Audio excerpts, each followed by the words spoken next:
There's a couple of news things. There's a I couple of haven't even news looked at the things. new notes. All right, hit me. I We'll know, pretend. right? Did you see that that the governor's really diving into basically how to come up with childcare for all? No, I did not. Is there a, well, Yes. hold on. I'm going to guess first. Has she appointed a group of experts of some sort of council or panel to discuss it? Dude, you have no idea and you know exactly what she's going to do, right? So, yes, she had a new group of early learning experts, which is a code for a new group of nonprofit people who want a bunch of more money. Hold on. Are there any actual people who will be in this child care that are appointed to this council? Are there any 3, 4, 5-year-olds No, giving input? no. Ah, And interesting. I don't see any legislators. I don't see this kind of follows their same trend with the figure out how to fund ODOT. Like just don't invite the legislature. I think that seems to be the move now. Is like, you know what? We'll just, we got consultants anyways. We're paying a bunch of money to. Let's just invite them to figure out So, how to spend as more. the governor, I totally understand that strategy because the legislature is kind of an inscrutable, stupid body of people. Like, if you're the governor, you're going to be like, why do these guys keep screwing up my stuff? Okay. You also have to run all this through them, though. So, I Yeah. get the theory of not having legislators at the table. I think in practice, it's probably not going to work. Totally get on transportation that there's been some challenging relationships and stuff. You may need to shuffle the deck a bit. You may need to bring different people in. That doesn't always work, but you might need to do that. But not having any, I mean, and I'm a Bruce Hanna fan. You don't have to sell me on him as being like a potentially like a good pick, but does he have any existing relationships with anybody in the building to move this stuff? Greg Smith. Yeah, right. That's Like, about it. And I don't even know what their relationships are, but he was the only one that was there. And then Prozansky, the only two. yeah. And neither of them have been particularly big in the transportation conversation to this point. No. Doesn't mean you might not want them there at some point, but Przansky, I have a hard time seeing him getting involved in transportation long term. And I think Greg Smith's up for anything. So he's potentially somebody you can throw into the mix. But yeah, I think long term, it'll be interesting to see how if anything comes of this stuff, right? That's the key. Is it's like you can set up a council, you can set up a group of people to talk, but if they come and tell you this is what needs to happen, and then you go, that's not politically viable, or I won't back that, or we can't Yeah. get it through the legislature, then it doesn't matter, right? No, I couldn't agree more. I think it's with both of these two quote unquote roundtables, whatever she wants to call them, they're only ever going to come up with different ways of funding the same failed, scenario. So it's all just going to be, oh, we haven't tried taxing this yet. Let's tax that for it. And Yeah. you can't get to, like childcare. I mean, that's one of my, it's one of our wheelhouses with Senator Anderson. And the fact that you don't invite him or Lisa Reynolds, who's been a big fan of that stuff, the pre-K stuff, like you got a Democrat there too that's in discussions. Like we're the ones that are actually have to come up with, the policies to try to shove through the legislature to make happen. But I guess Hmm. I don't know. It seems like she's just doing it for campaign fodder. Like, oh, I'm going to come up with this, and the Democrat agenda is going to be here's another way that I can basically spend rich people's money. Is how they're going to try to layer it. So it's all going to be anti-rich people and programs for you poor people. Yeah. And it's just I don't know. It was kind of annoying when I read it, and the fact that the legislature, yet nothing the governor wants to do, she can't do without the legislature. So if you don't have a champion in there, this whole idea of like I'm the governor and you're going to take my bills, like it's a matter of time before Democrats start saying it too. Like, no, I think we're good. If you're the Democrat legislature, at what point do they go, this ODOT funding is the worst thing that's ever happened to us? And it's just this crazy hot potato that just keeps falling in our laps. I mean, maybe if they all win in November, then they don't have to worry about it, right? I guess if they still got it and they go, hey, listen, Republicans blew us up and we still won, so screw them. We're just going to ram this thing through. Nobody cares. I think, though, it really matters where the legislature positions themselves and where the governor positions herself. Yeah. And right now, what has happened is the legislature has positioned itself, I think, on the whole, as a compromise body, especially in the short session. You basically saw a lot of the far left priorities get shoved to the side in favor of bipartisan deal making. I would say that's like on the whole. It wasn't every issue, but like most of it was bipartisan consensus was made in the legislature, and there was disagreement from both sides of the aisle Yeah. about what was happening on the inside, and they just kind of rolled for the most part, I think. Yeah. The governor is also trying to position herself on that front, but a lot of times, or at least recently, she has struggled to move stuff with her name on it. And the thing that she did move was the transportation fix, which has gone about as poorly as possible, starting with the month and a half long special session or whatever. So I think that there's a bit of a struggle there in terms of, so now what does she do? She wins her second term. Let's just say she wins her second term. She's a lame duck now. I don't think, I think it's going to be hard to see that increasing her credibility in the legislature unless that causes her to go into bipartisan deal making mode as well. And then Mm. they're going to welcome her help. But if she goes in there and in her second term and is far left, I think that could be a problem unless there's big margins or these primaries all break left that we're going to talk about this week in the Democratic side of the ledger. So, I mean, there's still a lot in play, but the current composition of the legislature doesn't think that Kotek necessarily can get the job done every time, and hasn't been impressed when she does show up or says she shows up too late. I think that's kind of the consensus. You know, she still has Mm. supporters. She'll still have regular Republican detractors. That's not going to change regardless of first term, second term. It's just because of, she's a Democrat and we're Republicans sometimes. Yep. But she also, in some ways, she has a lot more Republican allies than Democrat in some ways. Isn't that funny?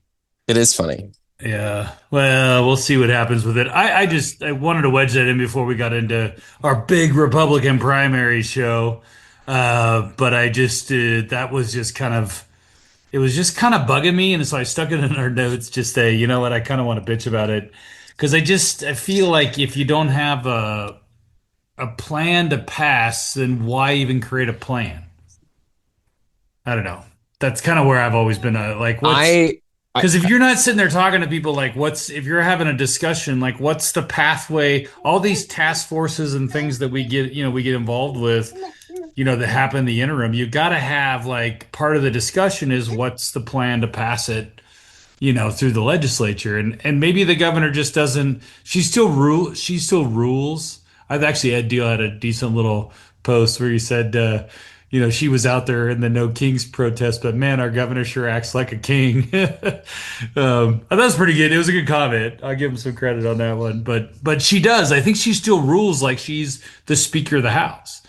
Like she's running the governor's office like she's the Speaker of the House. And it's like you just don't get to do it that way anymore. I disagree some because All right. she hasn't. I think that's what everybody expected her to do. But as the speaker, she did actually muscle stuff through. And here, she hasn't shown necessarily that she's always able to do that. And on the transportation thing, that was more the unions doing it. And so maybe that's what it Yeah. is she was always aligned with the unions and some of the other power broker groups on the Democratic side. So running their stuff through as the speaker was easier to do. And now not every issue do they care about. The issues she's picked, housing and other stuff that the unions don't necessarily care as much about in terms of building housing. And so now her priorities aren't the same.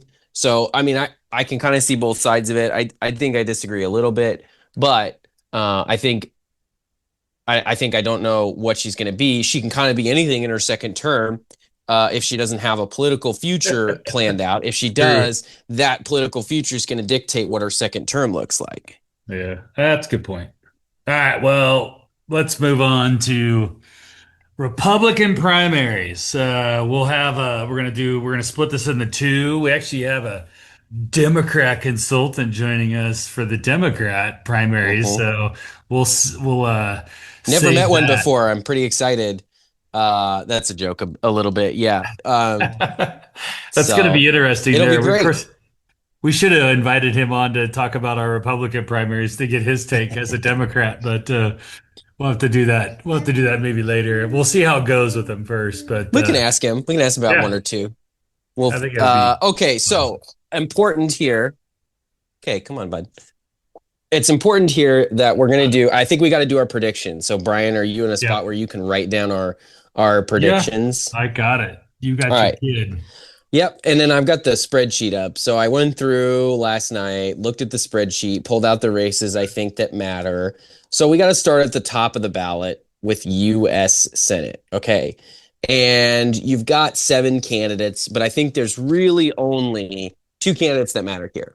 And it's the former US Senate Republican nominee Joe Ray Perkins, and you've got Oregon State Senator David Brock Smith. Now, I would say that DBS has a lot of hype around him in terms of he's doing what we told these guys they should do is if you're midterm state senator, you might as well run for higher office, might as well run for Congress, might as well run for US Senate, right? And you can Yep. increase your name ID, you can party build, you can build your donor list, and even if you're not going to win, even if it's not a winnable race. And I still think that's a great strategy. And at least for the base, who's tired of being embarrassed by some ultra conservative folks like Joe Ray Perkins, who may say crazy things on social media or are tending to do things that are a little strange, then that's huge. That's a big deal.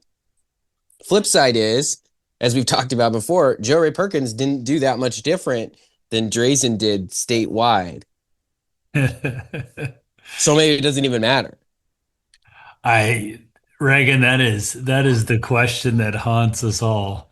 Does any of it even Does it matter? even matter? Does it? Could we all stop spending? Could we spend $0 on politics like Jeff Golden wants us to do?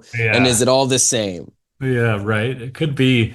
So my take is I'm with you on I think the other guys running don't matter. I think it's does the historic name ID of Joe Ray Perkins outwit the David Brock Smith running and but the only problem I have with predicting on this one is we haven't seen first quarter funding yet for the federal dollars.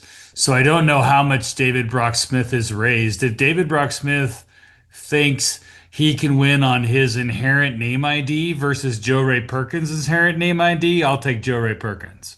Right. And I think people like her. So at this point, I take Joe Ray. I'll take David Brock Smith because I want to believe in this new strategy that we've got to build the party. Because long term, you're looking at the hope is that the change in registration, the slow, very very slow, 1/10 of a point or so per year march towards Republicans of that reduced gap. Eventually, the dam breaks on that, and Republicans become competitive statewide again, not just occasionally, but in a regular fashion. Um, David Brock Smith and running more candidates like him for big offices that we know we can't win is part of the strategy. This is what Democrats did in Georgia is they would run and their goal would be to lose better. And eventually, after losing better cycle after cycle, they started to win. And that's got to be our plan is we have to lose better. Yeah. And so Yeah, David yeah. Brock Smith is part of the plan to lose better. Um, you know, Listen, uh, I want David to win. Don't get me I wrong. want him to win too, Yeah, but I think he knows also it's a tough race. And I think that I just he's want to willing. see. I'm reserving my judgment to see if how much money he's raised in Yeah. first Yeah. quarter. I think that's reasonable. But I'm taking DBS. All You can have right. Joe Ray with the ability to change later. Okay. All right. CD5, your favorite one. Patty Adair from my neck of the woods over here in Deschutes County, Oh commissioner, man. raised a decent amount of money, 170,000, I think, in fourth quarter. And that's So, her first fundraising quarter, right? yep, yep. Yeah. So we'll see how well she's done first quarter coming up soon. Running against the real rhino in the race, Jonathan Lockwood. I just Your best Lock buddy. I don't get Lockwood. So here's the thing with Lockwood. I think we had pretty public disagreements about messaging and strategy when he was a Republican, when he worked in the building. He worked for the Senate caucus, the Senate Republican caucus. He worked for a group of more conservative members for a little while there, and then he left the state. And I think he's done PR for the Church of Scientology.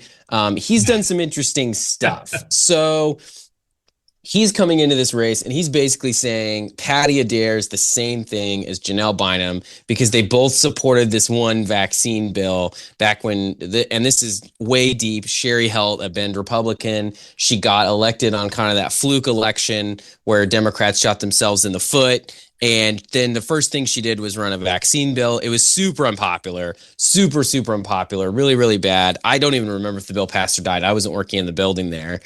But ultimately that made her toxic to her own base and she got blown up in the next cycle. Sherry Helt did. The problem with that is that Jonathan Lockwood in 2020 wrote an op-ed. He was living in Colorado. He had worked for the Colorado House Republicans before. He wrote an op-ed saying this Republican is voting for Biden-Harris in 2020. And it has his byline by Jonathan Lockwood and the Denver Post. You can look it up. I tweet the screenshot or put it in comments every couple of days whenever I see him pop up on my feed because he's out there just saying he's hunting rhinos and he's conservative and he's the real Yeah. deal. And he was for Biden in 2020. And I think that's the end of the campaign, frankly. I think that is enough for Adair to just go, yeah, I don't know what this guy's talking about, and just put that everywhere. She doesn't even to put it anywhere, right? Like it'll just go out. People will just share Yeah. it. People will find it. Even if they don't see my tweets, they'll see it eventually. Lockwood, I don't know what his goal is here. I think he's just trying to be relevant. Yeah. Yeah. I think so. I think he's got a relevance issue. I mean, even if you look at his website, he's got, just photos with other people who are actually relevant. Yeah. And then, and so that adjacency to relevancy matters to him. So now running for, Congress is not a bad way to make yourself relevant. But I don't know why you wouldn't have picked like CD6. Like, why go fight the fight with Patty Adair? And to call Patty a rhino is just kind of silly because anybody that knows Patty knows she's not a rhino. Like, In it's fact, just, she got into the county commission by primarying a yeah, more liberal yeah, Republican on the county commission. Like totally. she's known as an ultra conservative. And so it doesn't even Yeah, like there isn't even a world where Lockwood's attacks make sense here. So I'm taking Patty yeah, Adair. I think me not too. only is she the better candidate, I think she will win this primary pretty easily. I think Lockwood will be relevant on social media and he'll get 25% of the vote, maybe 30% of the vote. Oh, okay. Oh, you're adding percentages. All right, now we're getting I'm not, crazy. I'm not, I'm, All yeah, I don't know. right. Gut feel. Well, It's all right. just, So on it's the just governor vibes. one, we're gonna I'm not punting. predict. We're not gonna Yeah. predict on the governor one. We're gonna do a special Nope. governor We're going to chicken out. episode. Yes. So, but I think we're all pretty much clear that it's a three-way race, right? He's So, chewing on my headphones. Can you hear that? Does it cause any no, I static? can't hear it. Okay, great. Kind of funny. Yes, I switched to wired headphones at Christmas time, and that is the one downside is the baby tries to chew on them. So That's funny. The only thing I'll say on the governor's race is Ed Deal has kind of moved up the markets. So and it looks like Drazen is holding where if you look at Drazen, she's been kind of holding their ground on the markets, and then I think Chris Dudley's been losing some ground, which I just don't know. I mean, that's the betting markets, right? And there's not a whole bunch of money on it, so it's kind of hard to say. I mean, I could go in there and probably drop 1,000 bucks, which I don't know why. If I was running a campaign, I'd probably drop maybe a couple $1,000 on it and try to raise my just to move the prediction market. profile. I think this is a low information market, and so it's Yeah. it's likely to be volatile based on very little information, or one piece of information will move the market more than it should. I still think I don't know. I got told that there was a county PCP meeting and they kind of had like a quick straw poll, and it was like half of the people were undecided and the other half were split for Drazen, for Dudley, and for Deal equally. And so, like, that may not be the current state of polling, but I feel like that's the current voter mind state when they get their ballots on this race. Is it's like it's kind of anybody's to win and it's anybody's to lose. Like one thing can move this race. One Yeah. bad statement, one good ad, one big donation. Like those things are all have the capability to move this race. So it Yeah. feels very fluid to me. It doesn't feel, I think Drazen is the front runner, but I do think it's tightening, and I think it sort of tightens in a way that makes it anybody's ball game.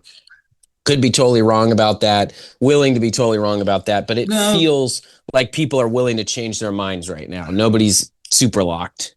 here's the thing with primaries that I think a lot of people don't really realize is primaries always tighten. They Yeah. just do. Like there's just a certain level of it that just creates a tightening environment to where, especially in a big race like this, you're always going to get some tightening, in the marketplace. And that's just kind of where we'll see. I think we got to wait. I looked today on all the Portland news stations to see if anybody's booked any TV, and there hasn't been anybody booked TV yet. That's hit Wow. the that's hit the public record yet. So, um, April 1st, I mean, I kind of feel like if you got $1.5 million roughly is what Drazen and Dudley are sitting on. I mean, I feel like you got to make a move here pretty soon. I think it's more incumbent on Dudley to make a move than it is Drazen.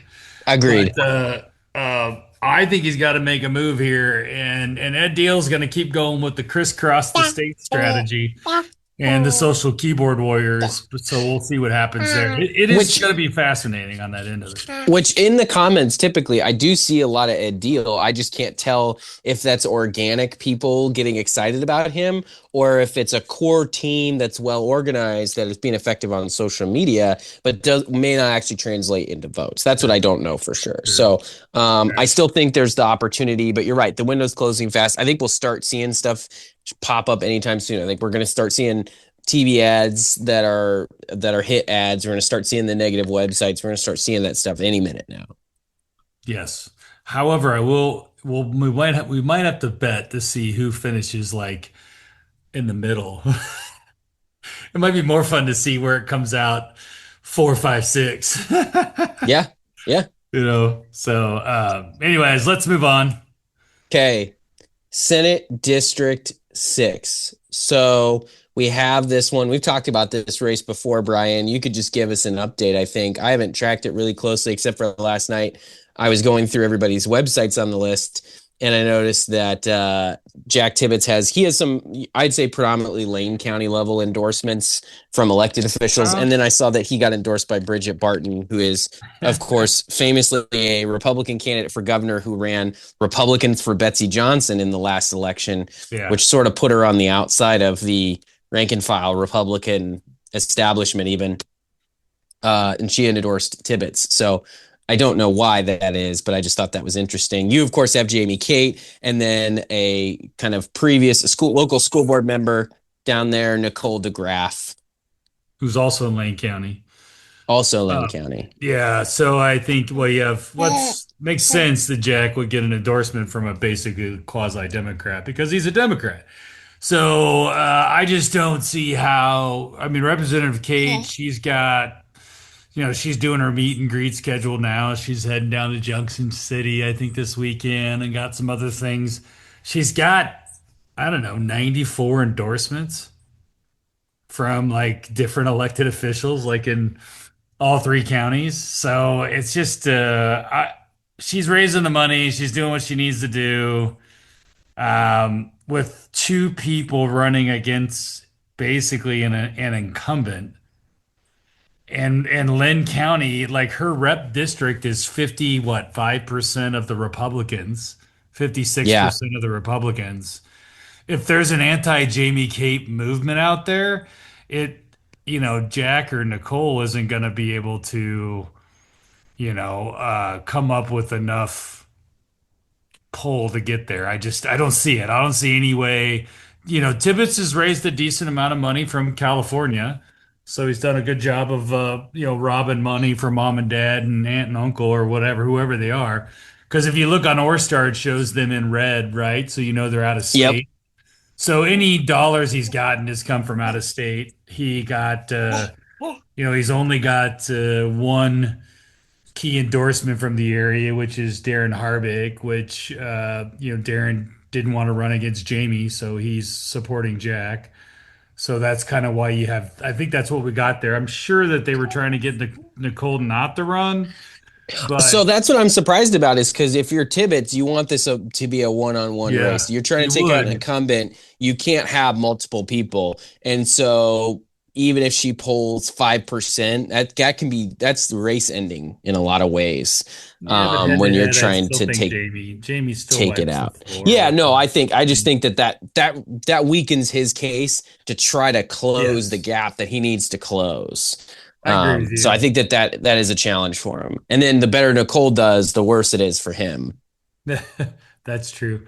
Because and she's gonna do better, right? She's gonna pull from Lane County if, like you said, if there is Well, her any name sort ID is of probably higher base. than his because she's been on the ballot a couple of times. Yeah, She ran in the bad seat that was there before, the like Wildy seat that was yeah. there before, and then served on a school board. So the And problem is then she she kind of came in. starts with name Well, she came ID. in second against Conrad in that primary.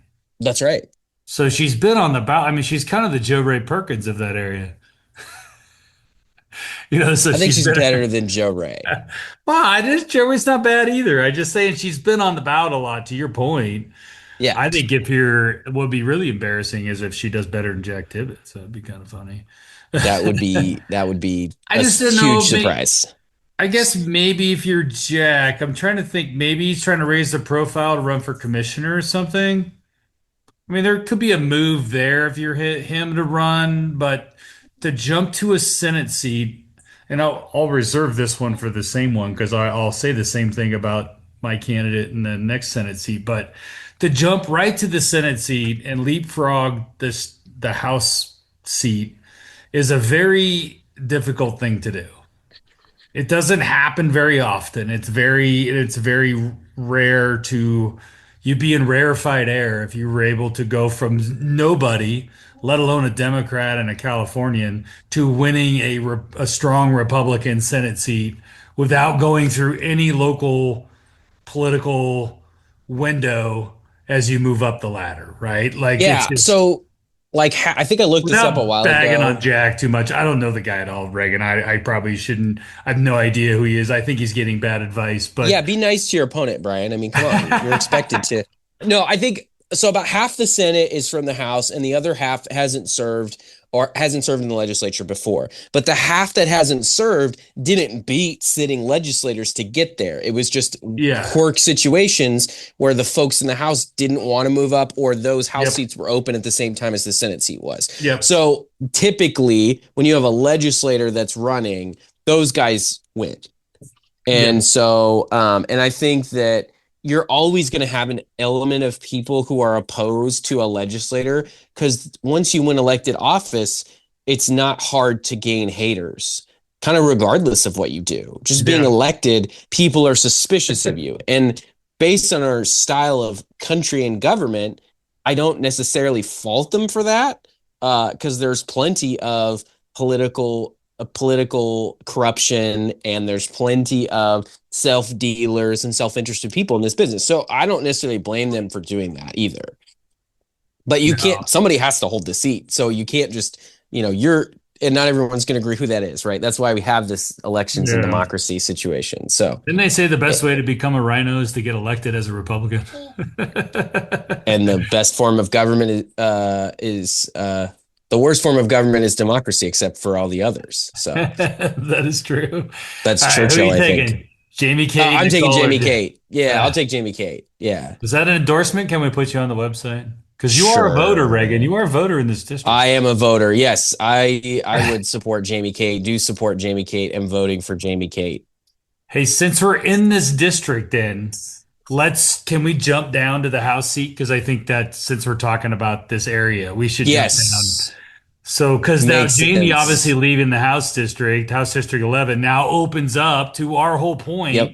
You now The have an Lynn open side. seat, right? Yes. So, and you know this, so why don't you know both of them because you live in Lebanon. So, Yeah, I don't live in Lebanon, Brian. I well, live in you have a House District Lebanon mailing 11, address. but I have an Albany mailing address. I have an Albany mailing address, Brian. I want to make that clear. But I live not far. I live in between Albany and Lebanon, and I've spent time in Lebanon. The mayor of Lebanon, Ken Jackla, is running against Angelita Sanchez, the founder of Timber Unity and also Sweet Home city councilor. So this one's interesting because um, I think people like Jackala, but he's very recent to being a Republican, I'm told. I'm told that until recently he was a non-affiliated voter. Now, maybe that's not the same as switching from Democrat to Republican, but I do think that's going to open up the question about if he's a loyal Republican or if he's just more of a guy that wants to be in government. He had been previously supported. Lebanon has had this group. It's called CISC. It's like CISC, and I can't remember what it stands for, but it's basically like the hard right conservatives. Like they won't affiliate with the Lynn County Republican Party. That's how conservative they are. It's like we've got, and Lynn County Republicans are not liberals. I mean, they're pretty conservative. So this group has gone into local government and has gone in and tried to elect hard right conservatives. And Jackala was part of a slate that they elected in Lebanon Mm. in trying to take, and I think they did successfully, as my understanding is, take over the city council. And then hilariously, the first thing the council did was get into the budget and realize like they're totally screwed and started talking about a fee on top of everybody's water bill, which I just thought was hilarious. And it included some of Go. these candidates that they had elected, as my understanding. So anyway, fascinating stuff. I don't think they've moved forward with that yet, but I don't track the city of Lebanon stuff as closely. So you've got Jackala, and then you've got Angelina Sanchez. She's been working for a couple of sessions now for Senator Hayden, Cedric Hayden, who's the one that's leaving the Senate, which opens it for Jamie Kate, which opens the House seat for her to run in, right? And then she huge in the Timber Unity stuff. She was very on top of that, very out front and forward, and part of that group.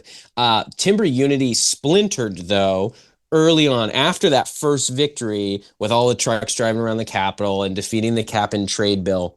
The group kind of splintered. They disagreed about strategy and they disagreed about who was in charge and structure and a lot of those things because a lot of these guys they show up and they're ready to protest, they're ready to fight, but they do not know how to organize themselves for political power. And when you organize yourself for political power, typically you've got to have a small board that is aligned and maybe one leader, right? And I don't think that they could come to agreement on that kind of stuff. And so they splintered, and now there's a separate group out there that attacks anybody that's still affiliated with the current Timber Unity, right? So again, anytime you do something in politics, you create for yourself opponents and detractors, and they can even be on the same side as you, right? They don't have to be Democrats. Are you going to climb on that horse right now? Don't fall. He stepped down. Nice. So you've got Angelita Sanchez. Now, I would say that right now, if I had to read on this, Angelita was the first one into the race. Jacqueline took a while to get in. I haven't checked fundraising recently, but originally she was ahead on fundraising. So if all of that remains the case, I'm going to take Angelita in this race. I know her and work with her. I don't think Jacqueline's a bad guy, but I think that graduating from local politics to state politics can be hard to do and it can be difficult to make that translation. Not a lot of these local government guys understand the right left fart. Oh my goodness. The right and left fight. Goodness gracious. We should leave that in. That's terrible. I'm so Yeah, oh tired, yeah, but that it's is funny. Right and left fart. so anyway, that fight between the right and the left, and it doesn't always translate, doesn't always work, even when they do get elected. So Angelita Mm. already understands state politics. She's worked in the legislature. I think that voters are more likely to trust her to be locked in on their issues. Again, it doesn't mean Jackala is not.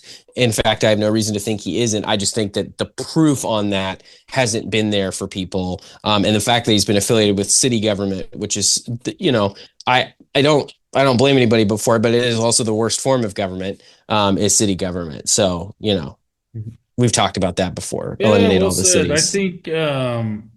I think the only thing that Ken has going for him is, again, going back to the predominance of the amount of votes is on the Lebanon side of that county or that district. But Yeah.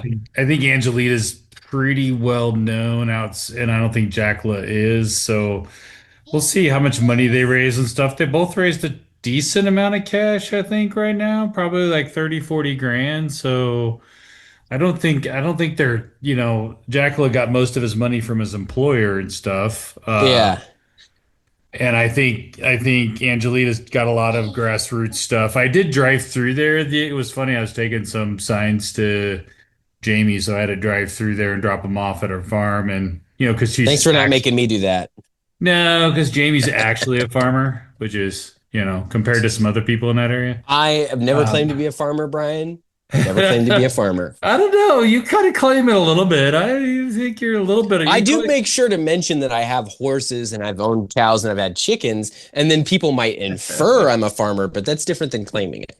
you're a small farmer. You're a small farmer. You can take that. You got a I couple can't acres. run a farm store. Let's put it that way. Anyway, I'm with you. I think this one's going to be a close race. Actually, I think it's going to be closer than people think.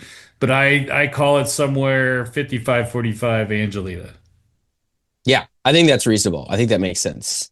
So you're voting. You're Yes, I would take an voting for Angelita her. as well. I believe that she is going to win this Angelita. race. That was an endorsement from Reagan Knope. So I've already told her um, I support her. I know. I think I'm All just right. kidding. House Going back to District Senate. Let's finish 17. up the Senate real quick. How about Oh, that? yeah, that's right. I forgot about the Senate. All right, Yeah. there's only one more race. It's the North Coast. It's Suzanne Weber. She's barred from running for reelection. You have three candidates. You have, I think this is right because I wrote this Yep. down. Clatsop County Commissioner Courtney Banks. Mm-hmm. She's Clatsop. Okay. And then small business owner Trip Dietrich. And then retired aerospace engineer Frank Mansfield. Okay. And now we've talked about this. Trip Dietrich is also one of your clients. So you have candidates in the only two competitive primaries in the Senate Republicans. Look at that. I know, right? It's kind of funny. And I have one going forward against Mark Meek. So That's right. either Oh, so you're gonna way, have more in the general too. I got to do a little work in the general, so that's good. I think Tripp's been a friend for a while. Dietrich, you got to give the edge to Courtney Bangs because she's a current Clatsop County Commissioner, right? I mean, she's clearly going to have the edge coming out of this. She's got Weber's endorsement. That's right. Yeah. I think Courtney's well liked. I don't think there's not a lot of people that I've heard up there that don't that don't like her. So I think there's not a lot of negatives there. So I think she's probably fine from that point. She's raised a decent amount of money. I mean, she's even got Walden to lean in and give her some money, which I thought was kind of interesting. Leaning Oh, into a that is primary. interesting. Yeah. I think as for everybody who quote unquote stays out of these primaries to get people to weigh in means that they're a little afraid of Trip. Trip's mostly self-funded. I don't know anything about the Mansfield guy. I met him once for like a brief hot minute. Um, he seemed pretty arrogant, but he hasn't raised basically anything and done nothing. So I'm assuming he's, the third candidate here. Maybe he Trip, thinks it is rocket science, though, while we're maybe. doing the dad Could be. jokes. Yeah, Rocket could be. science. I thought he was going Uh, to drop out at one point. I thought maybe he'd go split and go run for the Javity seat or do something else. But yeah. Interesting. so it really comes down to Tripp and Courtney. Tripp's, fairly self-funded on this one. He's continuing to put more money into it. I mean, I think it's going to be pretty close. I think Tripp, grew up in Rockaway Beach, so they got a bunch of hotels in Portland. So they got what is it, the Holiday Inn on the other side of I-5, and then they have the abandoned one there. So they're going to get shut down at some point, that hotel. So he's been Hmm. involved in a lot of the I-5 discussions because of their business interests there. But he grew up in Rockaway Beach. I mean, heck, his grandma started the Pendleton Roundup, like the family, like his grandpa on his mom's side. So Wow. he's like seventh generation, from Pendleton originally, and then grew up in Rockaway Beach and was, sent off to school, boarding school, and all those sort of things. But no, Tripp's a good guy. He fits the district. I like him. I think that it's just, like for the point of why Jamie Kate should win, you kind of have to say that's why Courtney Banks should win. So I can't Right. be a hypocrite in my argument over this, right? So I think that would be pretty hypocritical of me if I were to make, and that's why I was making that statement earlier that like if I'm gonna say these things about Jamie, I think the same two things have to be true, right? Sure. So I would give Courtney the edge, but I think Tripp's gonna make it a lot closer than she wants it to be. All right. I'm going to take Courtney then based on that analysis. Wasn't sure.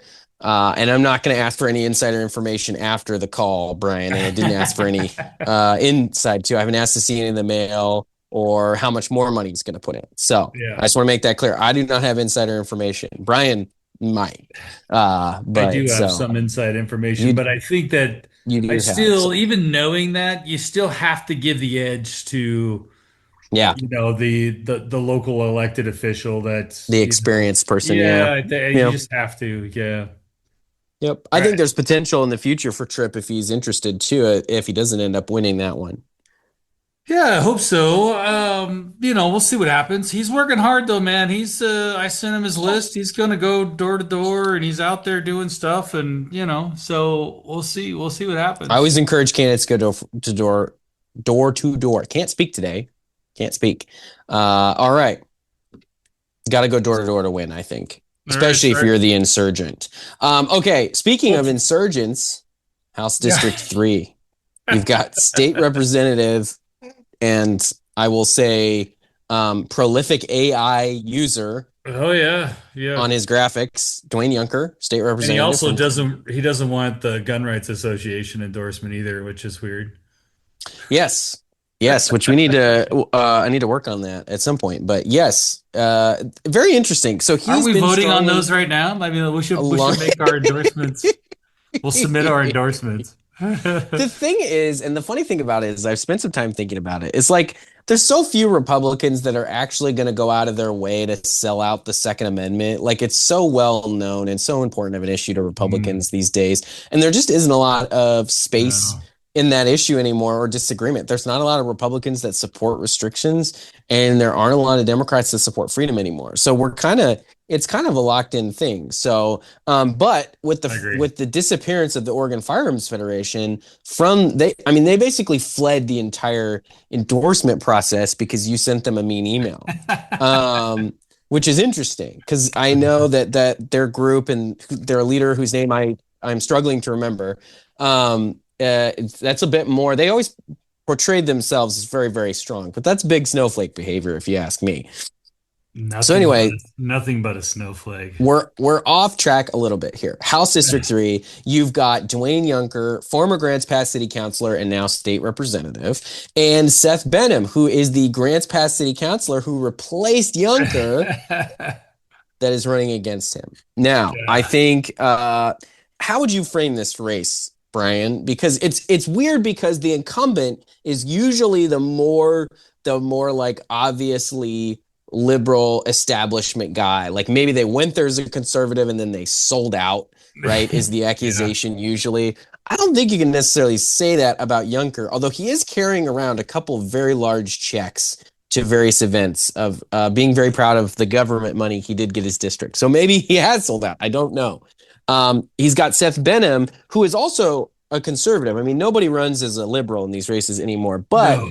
he's not. I'd say the difference here, a lot of it is just tone and style, where Yunker is very Yep. aggressive on Twitter, very boisterous, very big to pick on all of the hot button, light up the Democrat issues on the floor, right? He's the first guy to speak, say the controversial stuff, get gavelled down, cause four Democrats to stand up, right? Like that's his style. And Benham's more traditional Republican, where it's like he Hmm. knows where he's at on the issues, he knows where he can make progress and where he can't, and he's kind of going the more traditional route. Now, one of his main campaign things that he's running on is he shows up and he claims that Juncker is not showing up locally and kind of doing the sort of meetings and stuff that you're supposed to do and leading as a state representative. He's kind Yeah. of, out there mostly doing the speeches and railing and ranting and sort of that stuff. So, at the legislature. So, I think it's a little bit of just a disagreement on style of legislation and how to legislate. And it'll be interesting to see how that plays out and if voters respond to that and how they respond. That entire Grants Pass County, all that Cave area down Junction there, area. it's a effing train wreck. I don't want any part of it. I think I think you framed it fine. I think that I'm not a, I don't, I'm not a Junker fan of his style. I honestly haven't had more than 2 words with the guy. So to be honest with you, I trust more Vicky's opinion and other legislators' opinion. And, I will reserve that. But I think Seth is a good guy. Seems like a good kid. He's definitely younger, young family owner, and he's just trying to make Grants Pass a more livable city for young people. And I found that's kind of a refreshing thing. I did hear that there was a Dwayne Yunker fundraiser that like 20 people are at. And the same night, Seth Benham had a fundraiser, and Dwayne had his apparently in like Medford. And then Seth had his in Grants Pass and had Well, like that's awkward. 75, 80 people, and Dwayne had like 20. So I think there's an opportunity for an upset here. I think Dwayne Yunker hates I think he is what he hates, which is he's basically the establishment guy. And people down there in Grants Pass, they don't like establishment people. I mean, they've been It's throwing them not out of even the that. commission left and right. I So think if you just sent them a ballot that says dissolve all government, yes is going to do pretty well out there. Like anarchy is yeah. leading the day in Josephine County. I mean, it took them 20, maybe 10 years to fund their sheriff's office. Yeah. It's a challenging place if you're a government person. I think the only Yeah. safe place to exist out there is Grants Pass. So I think the question is if he's got the money. Let's say he's got the money, he's got the endorsements, all that stuff, and he rolls that out there. Does that work in rural Josephine County where he needs to do well? And I think he can. I think he can do well in Grants Pass, but can he win in the rest of the district? That's really the question we're Yeah. asking here. And I would say that I mean he probably will. I just want to I'll take Seth for the sake of taking Seth for Okay, some. then I'm gonna go. I'm gonna go with Junker just because I Okay. think beating an incumbent is hard. Although I do hear Benham's got a pretty decent team, and they know what they're doing. So he should. I think this is the most. I think this is the biggest potential for an upset and a loss, like you said, Hmm. of an incumbent. Because if he got caught flat-footed, then he'll be in some trouble. Yeah. Do we know what the fundraising numbers look like in this one? Should I pull that Yeah, it up while we go to was the next one? I think Younger was like 27 cash on hand, and Seth's down to around 12 or 13 is what I looked at. But And is he then I think spending? Is he he's spending his spending. money? Yeah. Yeah. They're both starting to spend now. So it's basically who can sustain money and keep getting money. Yeah. So he's raised That, total 34 and yeah. spent 22. Interesting. I mean, not a ton, not a ton of money, but That's also not primary. nothing. Yeah, Yeah. and in some of these smaller areas, it can be, I mean, you're not going to see 50 grand. You just aren't.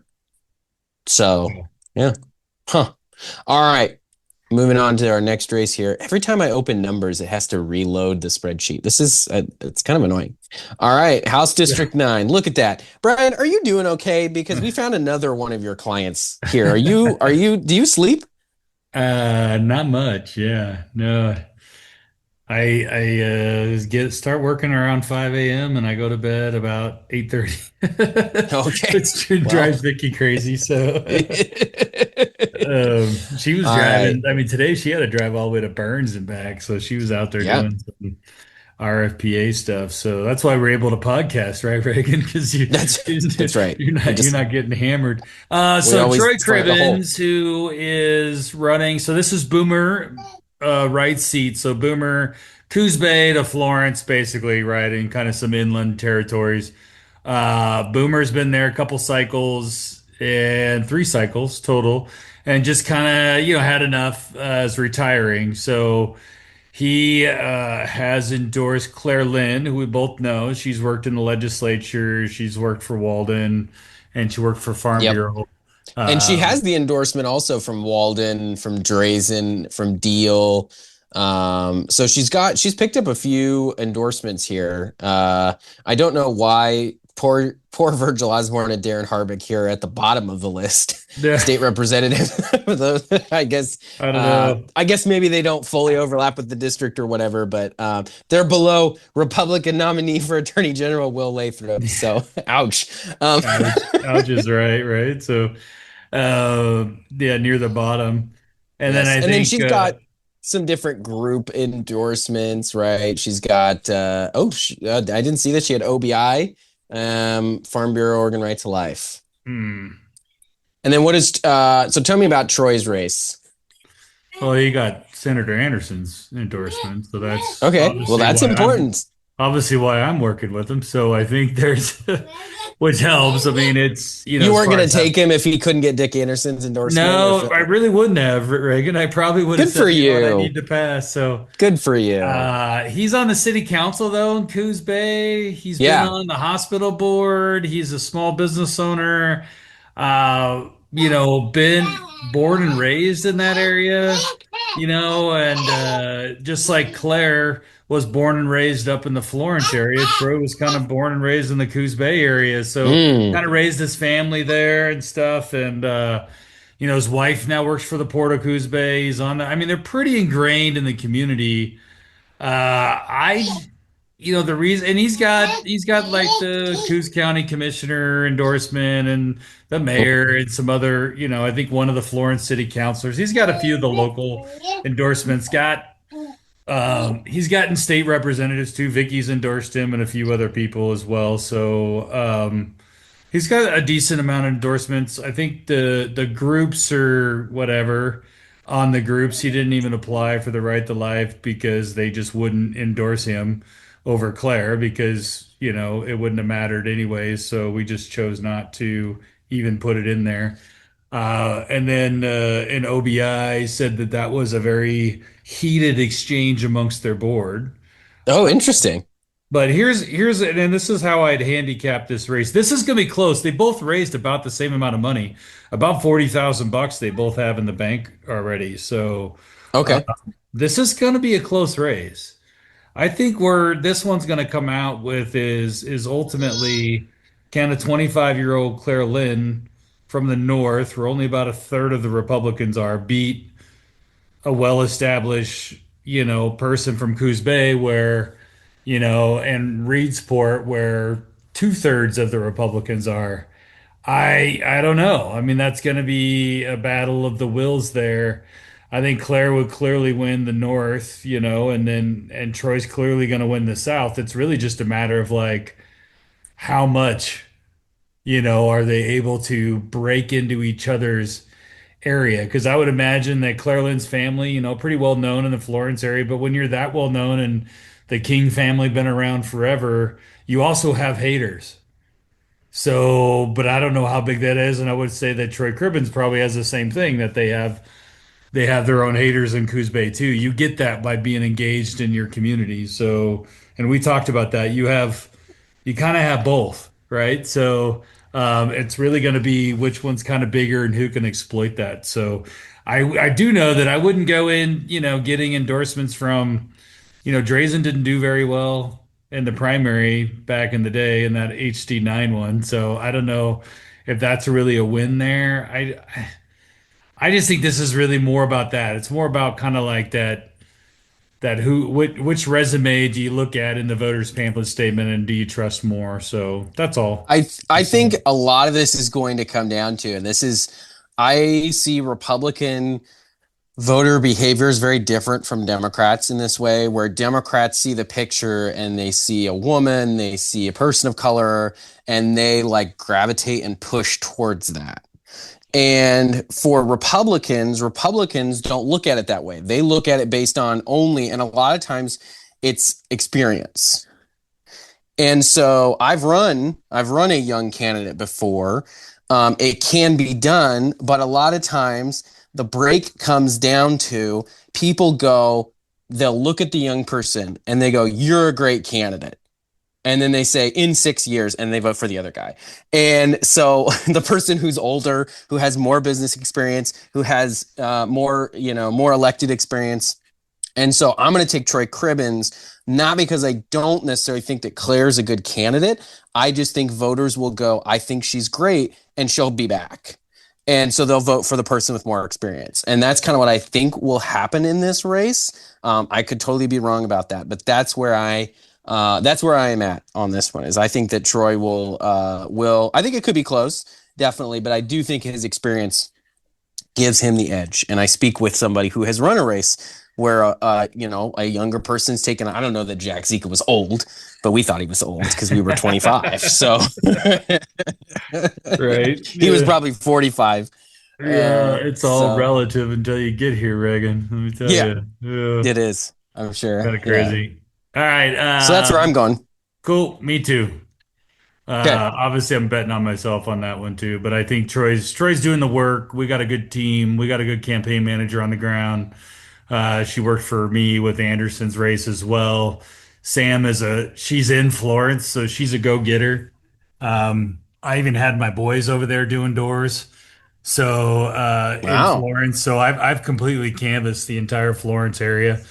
That's a little intel I can tell people. So I mean, I've been, Uh, so we're working it hard, and you do know that the opposition can listen to this podcast if they want yeah, to. it's all They may right. not, but She needs to okay. I'm do the just work too. Like, I mean, she knows what to do. I mean, she's got Collada running a race. David knows what to do. yeah, that's It's true. just That's whether or true. not they do it, right? I mean, people know what they do in these races. It's just whether or not you either have the funds or you actually do the work as the Right. candidate, right? So I mean, the guys running these races, they all know what they're doing. That's never really the problem. The problem usually comes down to usually money and our ability to do what we can do with money. And then you have, does the candidate actually do the work needed, So All anyway, right. so let's move up into Marion County, huh? Real quick. Yeah. Ed Deal's So running the for governor. he is So somebody has to fill Ed Deal's seat. So we've gotten can't three just leave it people. empty. Yeah, three people. Dan Farrington, who, if you've heard of Dan, he ran, I recruited Dan to run in 2022 against Paul Evans, and he lost that race, clearly. And then apparently he's moved now on the other side of Marion County to run in that deal seat. So, and Beth Jones, who came up short against Ed Deal in 2022 in Mm-hmm. that primary. She's an attorney. She worked with us in the Senate. She did a lot of work for us in the walkout in 23. She did a lot of work there with Vance Day and stuff like that. So she's running again. And then a guy that his wife works at the Capitol, and I forgot where, but I know she works at the Capitol. Ron Nally. I'm not sure how. He's retired in that district, and he filed like last day. Huh. So Interesting. I don't know much. I saw him there at filing day deadline, and I recognized his wife because I see her in the Capitol. I forget where she works. I'm not, especially off the top of my head. I should have wrote that down. But anyways, seems like a nice enough guy. I know nothing about him. I think he's gonna be kind of like some of these other Yeah. ones where you just don't All right. know. So this is one where you look at the endorsements, and I think Beth Jones clearly got started on her campaign first, is my read on this. She got going early. She got early support. So she's got the support of Fred Gerard, the current state senator. Yep. And Dan Farrington has finally landed. So there was a question for a while on whether Farrington actually had the Ed Deal endorsement. It appears he does finally have it. Yeah. But what's really funny about this is you've got Ed Deal is endorsed, chief petitioner, gas tax referral, and then you have Beth Jones endorsed by Bruce Starr, Senate Republican leader and chief petitioner of the gas tax referral. So that is funny. I love that. Yeah. And Jones has support from Diane Linthicum, from Cedric Hayden, from Dick Anderson, from Starr, from Dennis Linthicum, from Brian Boquist, right? And that goes back to, I think, the work that she did there, right? Those guys probably wouldn't be endorsing in a race like this, but for her support of them. And then she's got a ton of local endorsements, two county commissioners in Marion, the lead of the Measure 114 Council, Mr. Tony Jr., whose last name Tony I'm very Aiello. bad at pronounce. I'm not going to Aiello. try. Good Tony job for you. Aiello. Yeah, Way to yeah. way to take a shot at it, Brian.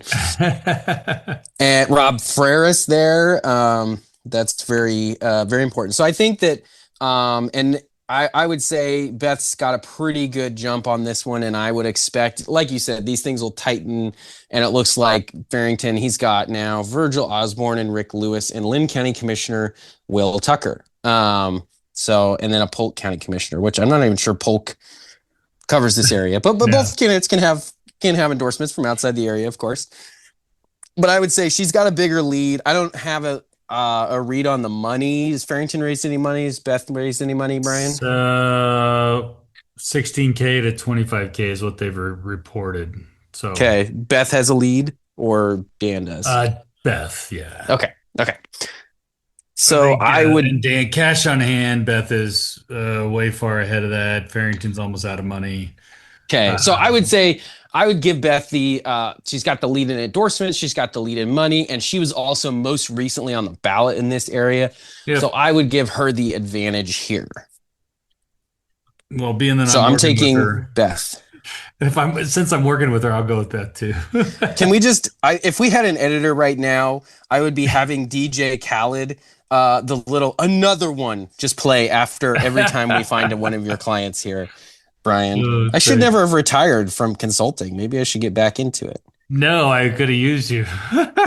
After I'm done with these small kids here, I then know, maybe it's yeah. a lot. It's really hard with Well, and little Colada's kids. doing the Farrington one, so I think the reality is There's David two. and There's I, two Republican consultants.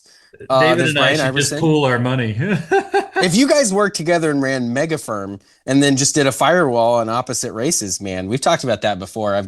We've got a group of folks. We could just create one mega Republican firm and we could just pick all the candidates That's ourselves, man. funny. Nobody would have anybody to Well, work with. at least the winning ones. That's Um, right. so moving up, let's just move. We're literally moving right to Fred's other district, Gerard. Yeah, Another retiree we have in that house. And I think it's safe to say all of these house districts we talked about, they're all completely safe in the general election.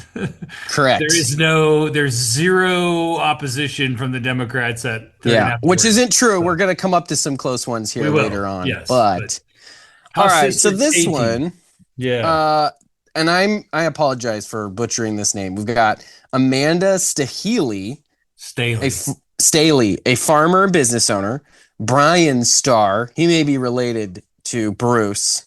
He may be his brother. Older brother. Yeah. Joseph Steiniger, Hubbard City Council president, and Matthew Lawson, a small business owner, and he claims to be a hazelnut farmer. And then Ben Fisher. And then Ben Fisher. I thought I So was there's looking at him. five in this An primary. automotive technician. So anyway, yeah, there's five here. I don't know. You're obviously you're working with Brian Starr a little bit. I have no idea. I think this is. I mean, to me, it's a race between Staley and Starr, but Steiniger, great, all S names, could be relevant here. I don't know. I don't know what to make of this one, Brian. Yeah, well, it'll be whoever raises the most money, usually in a five-way. Yeah. You gotta have money. You're right, because Hubbard, what is it, 300 people in Hubbard, so it's not like there's not a lot there. Brian Starr's in, that the probably, the most populous area of it, I think. So if you kind of he's in the Silverton area, and that's the most populous part of this district. Amanda Staley's kind of up there in the Malal area, which is the second populous area of the district. She was the former nursery chairman. Okay. So she's definitely, and I talked to Amanda on the phone. A little after we signed Brian Starr to work on his race, and then she seems great. She seems You weren't going to consult for both of them? yeah. I mean, there's no rules that say I can't, but I do think logic. There's the rules of logic where you go, I don't know if that works. I don't know if you're yeah. allowed to do that. I don't know if I'm that. afraid of Bruce Starr, I guess, is what I'm. That's funny. It's one of those fun things, and then like, I think Ben Fisher too. I know Ben Fisher. He's been around in Marion Yeah. County politics for a while. Yes. Nice guy. I don't Yeah. know the other two, the Lawson or the Steininger guy at all, so I don't Nope. know them. So I think it's really going to be. This is one of those like who's the hustler, right? Yeah. Who can hustle? I don't know. This district isn't really. It's not made out kind of like other districts are. Like we can look at like a north versus south thing, and it's kind of It's kind of it's compact. It's not yeah, terribly yeah. big. Yeah. And Rick Lewis has been there for a long time. So it's kind of like there just isn't a clear political power base here. And I don't know who was in this district before Lewis. I can't even remember. Was Vic this Gillum, I think, was this wasn't it? Gillum? Yeah, Goodness. yeah. Goodness. And I feel Well, look bad at the me. Just pulled that Republicans. one out.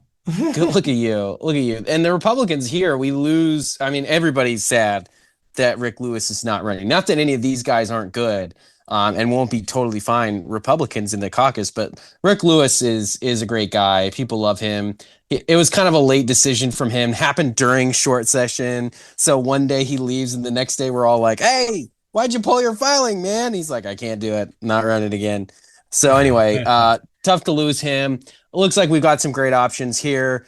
I'll take Staley, and you can take Star if you want. But I think this is kind of anybody's ball game on this one because it was a Yeah, late one.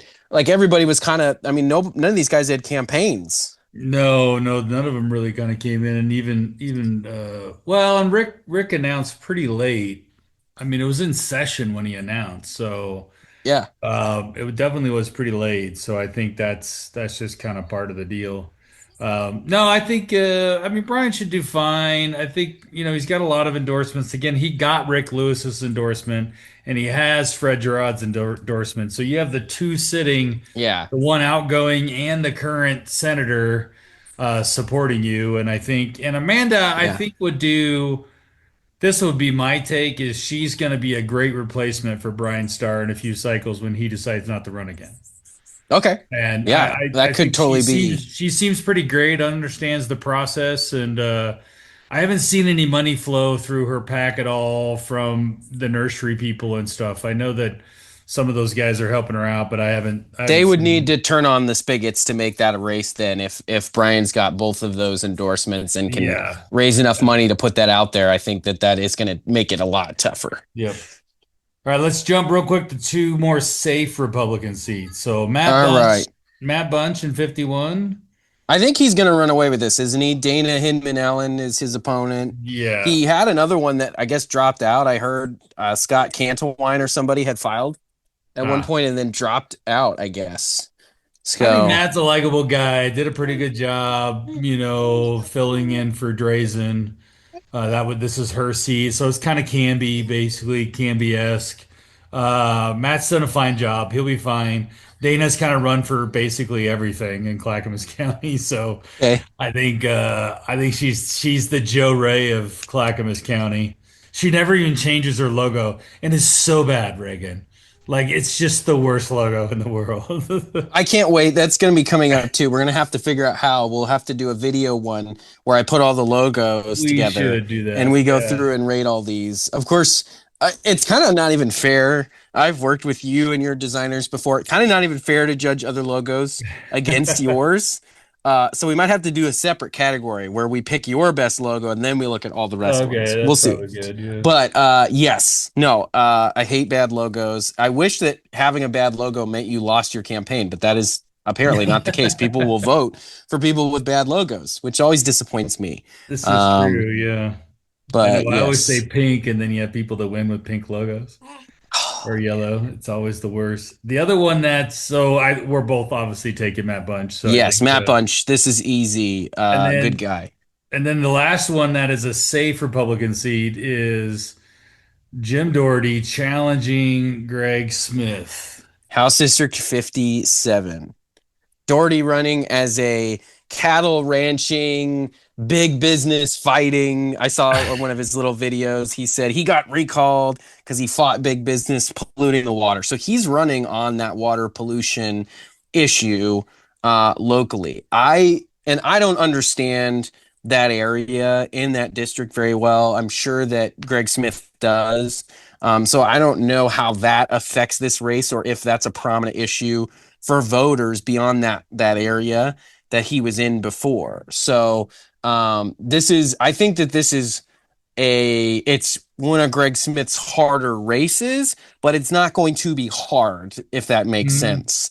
It's harder than not having an opponent. It's harder than having a bad opponent. And you could argue Doherty's a bad opponent. He ran in the Senate race against Nash and may have like hit somebody's fence and then run away and come back. I don't know. There was some sketchy stuff in there. May have. May have. So anyway, Doherty's an interesting guy, got an interesting past. I don't think it's enough to overcome Greg Smith and his long time of service and his connections and all everything that he's got going for him in this race. What do you think, Brian? Well, I think it's Greg Smith running against Greg Smith. Do What do you mean? you know what I mean? Well, it's like, do you believe the lies and some of the things or the positioning that people have put on Greg Smith The and the ethics stuff he's attacks done or in the the whatever. legislature Yeah, yeah. versus the Greg Smith that you know that, I mean, literally will die for his district. I mean, the guy, you can say whatever you want about him, but I mean, he's definitely pro House District 57. Like he Oh will, yeah. he'll get whatever he can for Hermiston and all of the towns He he knows his represents, people. He knows who he's accountable to. He respects the voters. I think that's super important to know. I think you can have various attacks or whatever from the ethics side of the ledger. And if you don't respect your voters, it basically gives them a reason to dump you. But Yeah. he does respect the voters. He's one of the more, he's old school too. He's got a very active constituent contact. He's very active in bringing groups into the building, very active. He's Oh yeah. not a guy that's going to phone it in. And I think that's the difference between him and some of these new guys is he still knows all the old ways of doing things and how they used to run real campaigns in the days when Republicans won, and not just won red seats, won blue seats and swing seats and Portland seats. So he knows all the old way of doing things. I think that gives him a huge advantage Yeah. over really That's why I anybody. said he's running against himself. It's like he's just running against the anti Greg Smith and the pro Greg Smith. Which one wins? And Joe Doherty, the other side of it. I mean, dude's loaned himself 75 grand. He's in the hole 75 grand.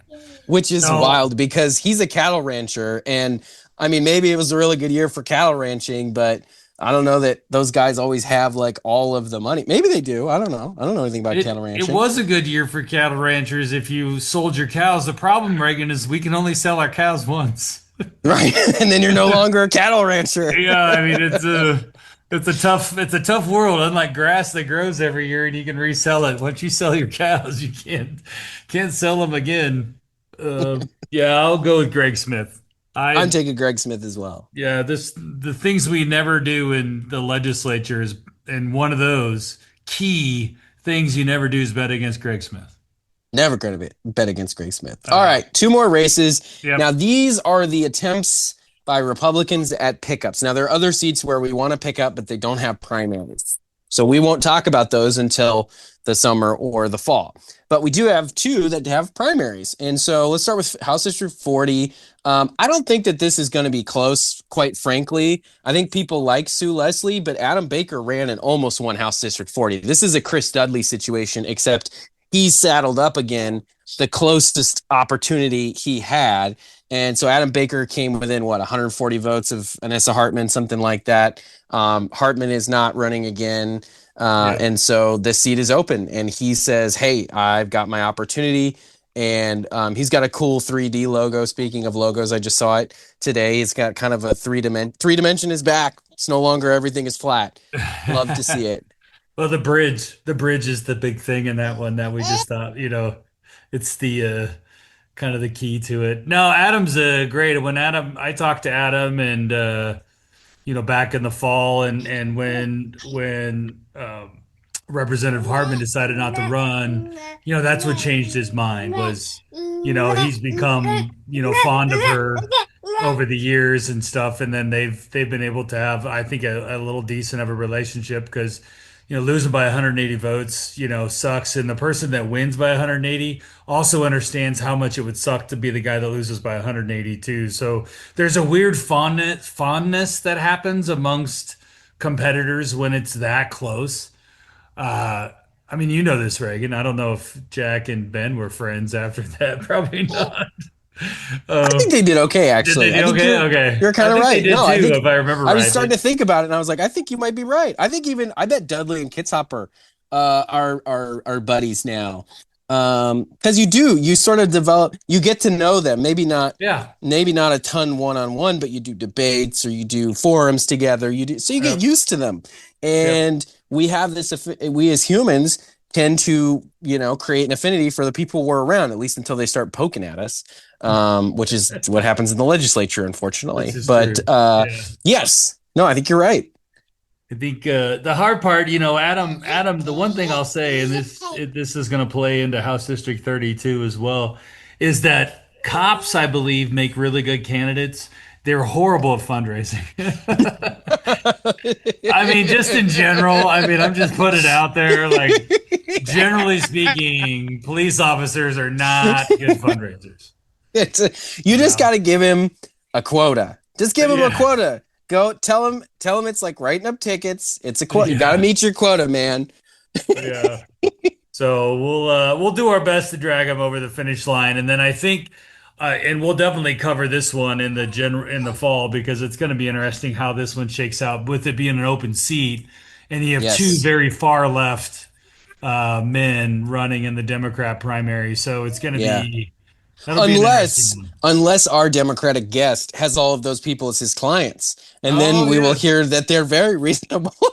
yeah, we're gonna have to Could ask him be. about that. That's going to be fun. I don't know if he's working in that race. I wonder if I I don't don't either. know if he's as prolific as me in some of these races. Well, he also has like a team. I was reading his bio last night to be ready to go, and he's got like a team and stuff, which you do too, but they're not all on your website. So, No, I try to uh, keep them hidden, but I couldn't do it without. Let me tell you, the one person I have working for me though that I'll say is like I couldn't do it without Carrie Lopez, man.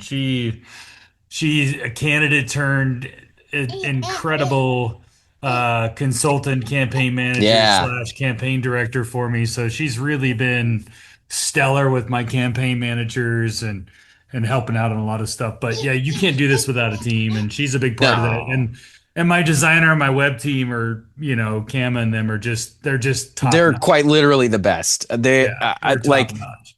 anybody who looks at comparisons to their stuff, even if you like the other candidate more, you can tell that these websites and logos and just the design of everything is better. It just Yep. is. So, Yeah, we try uh, to rise above it. All right, last so race, let's talk about. last one, and here we go. Another one. Here we found another one of your clients, Brian.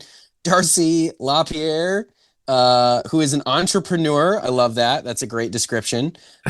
Scott Hedge, running against Scott Hedge, who's a Wasco County Commissioner of 16 years, and Robert Fleming, not to be confused with James Bond author Ian Fleming. Maybe related, I don't know. But Robert is a property manager. So he must still have to work even after the giant James Bond fortune was passed down to his family, or maybe not. Yeah, you So, never know. would we give the advantage? So, looking at our theory of the case here, where the person with elected experience has the advantage, would you give the advantage in this race to Scott Hedge over your client? Oh, by a wide margin because Greg Walden just gave him 10 grand. So, Wow. you All know, right. All right. getting involved in primaries is kind of interesting to me. I don't know if I'm a fan of that. Having third party, somebody who's supposed to be giving money in the general, we're supposed to be beating Democrats, and yet they're weighing in on what the caucus looks like. So I think that's, I don't know. I just have a problem with that. Maybe the problem I is they're not given to my candidates. Well, I think one thing that's interesting too is when you come from the caucus perspective, of course, and you've done recruiting for the caucus, and you Yeah. go, well, duh, we've obviously found the best candidate. And then sometimes you roll the candidate out there, and people go, no, we don't like them. They're left-handed, or they once wore an orange shirt, or whatever their issue is, right? And so the caucus is all like, yeah, we got our people. And then everybody else is like, I don't know. We don't necessarily care. And Yeah. you go, I don't understand what your problem is. And then the primaries go and we find out who the candidates are that the voters prefer. And you just move Yeah. on from that, right? But when you're on the outside recruiting, because I don't think you're recruiting on behalf of either the caucus. Well, I mean, you're working for some caucus endorsed candidates, but you didn't get asked to recruit them necessarily. So, No, I was and I asked to don't recruit. know I was asked to recruit in this district, in and this we in went this out. one. Oh yeah, we Okay. went out and recruited. And Okay. I know Darcy almost ran against Helfrich last time, or before Helfrich decided he was going to run. She was going to run, Oh. and then Drew and the caucus said, "Well, we don't have anybody." And I was like, "All right, well, she'll do it if you don't have anybody." And then Helfrich went out and got Hagee to run, I guess. So after that, and nobody informed me. Uh, I or always wonder, Darcy. Brian, and I'm not speculating on either scenario, but there's a lot of times where there's not communication happening, and we can always speculate. Was it on Yeah, sure. purpose or was it an accident? We never No, I know. don't think this was on purpose. I don't have any problem. I mean, Scott's probably a fine guy. I don't know him at all, and I don't, I mean, it was really, and Darcy still just wanted to go forward. So it's like, all I right, see. well, if you want to go forward, go forward. But I mean, it was her call to go forward, and she's not, we'll see what sort of money she can pull together and raise. I mean, but if you're going up against Greg, he's basically the Phil Knight money guy. So. He can give whatever he wants to win. So you have to give Scott the edge. So Hedge has the edge. All right. Hedge has the edge, as they say.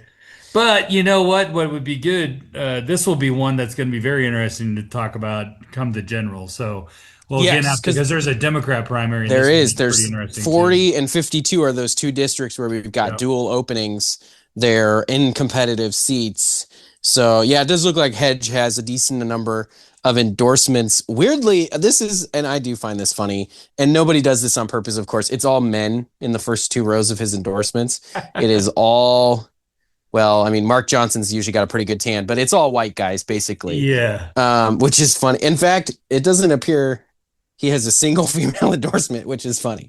I don't know, maybe it's just stuff I notice being on the outside now, but that is funny stuff. So Listen, Darcy is, she was a former PRCA, barrel racer, 23-year barrel racer. She was a model. She was an actress. She was Hawaiian Tropic Girl. I mean, we're talking, you can read all about her at Willamette Week if you want. Anybody can Google that story. But I mean, she's got a long history past, but it's also a very strong past of accomplishment. And so if he thinks he can just roll out a bunch of old white guy endorsements, and hope to beat her, I mean, just on the face alone, put them against each other in a voters pamphlet statement, and you tell me which one you're voting for. I just I just remember, Brian, many of these conversations we talk about and think about the work of getting Republicans elected. And what we understand is that we can't run an OWG, an old white guy, in every single race. Doesn't mean we don't like him. Doesn't mean they shouldn't run. It just means we can't win every race with an old white guy. No, we just can't. So, and Hey, and speaking of old again, white guys, one last race, did the I miss number one? one race, yeah, House District 32, Oh, I did miss House District Gavity. 32. Okay, so this one's an interesting one. We finally found a race where Brian doesn't have a client. Unless you have the police officer Adam Dean, and that's why I you were do, complaining yeah, I about. do. You gotta be kidding me, Brian. I didn't even know. It's a surprise, a surprise attack. That's funny. Coponthecoast.com. Coponthecoast.com. Well, there we go. See, that's why I couldn't find the Look website. at that logo though we did for him. It's pretty bad. Hold on. Badass. Cop on the coast. I'm typing it into my spreadsheet first so I don't have to remember it. Here we go. Clicking, open link. Oh, you just dropped that, didn't you? Good job, bud. Adam Dean, state representative. It's like one of those shoot, what are those like wind directional things? I can't think of the name of it right now. Right? Is this the one? Windsock, you mean? A windsock? Yeah, Well, that no, we thing. modeled it. If you actually look at it, we modeled it after the Tillamook cheese logo. Oh, But and it then it's has got a like a little star cop, badge. but a star badge like a cop. Isn't Oh. that kind of Oh, cool? I do recognize that Yeah. font. Yes. Oh, that's good stuff. We That's had some awesome. fun with it. All right, He's a good Brian. guy. Super late entry to the team. Came I was in gonna say. a couple days before filing deadline. Um, Max Sherman. I know Max. Max is a nice guy, old white guy, retired. Ran against Gomberg, if you remember back in 2020, Oh, yes, and yes. barely lost against Gomberg because the caucus swung and missed in 2020 when they should have been backing Max Sherman, which I'm pretty sure I told them many times to back Max Sherman because I was running Dick Anderson's race that time, and this was half of it. And Max And came with Dick them barely only lost, 500 right? votes. 500 votes. It was close. Yeah. So he's the front runner. Max Sherman is because he's Tillamook. And Okay. then Christian Honnell and Adam Dean are both from the Clatsop County portion. So Okay. Kristen Honnell's married to Tracy Honnell, right? Yes. ORP. National So Republican Committee woman from yeah, Oregon. but neither one of them has raised any money. So or really kind of like moved beyond, where they're not catchable. So Max would clearly have the edge because most of the Republicans are in the Tillamook County portion. So Okay. I would give Max the edge there for sure. It's pretty well known. But, Adam's he's gonna work hard and, see what he can come up with. And he's raised some okay money. He's probably raised, close to 10 grand already. So, in a couple of weeks of trying. So we're gonna give it our best. We think Adam's the best one to take on Javity because we do believe this will probably be one of the most hotly contested general election races we have in the state. It So will be because, again, I've talked about this before.